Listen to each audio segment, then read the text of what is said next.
ticket. Tignan mo ba naman? Papalista tapos kukuha pa ng ticket. Saan? Saan kukuha ng ticket? Doon pa rin. Kung saan sila nagpalista.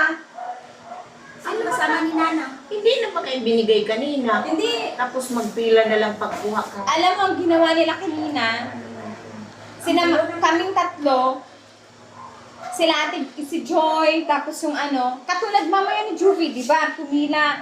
At pipila na naman mamaya alas 3. Tignan mo ang ginagawa nila. Pamatay sila ng oras.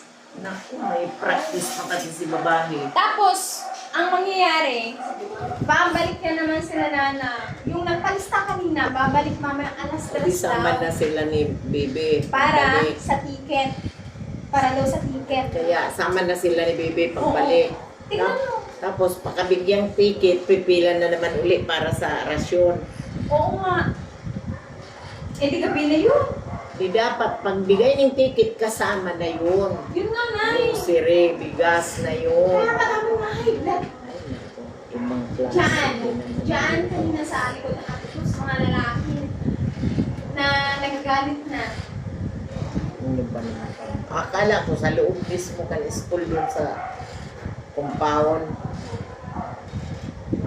Sa labas pala. Saan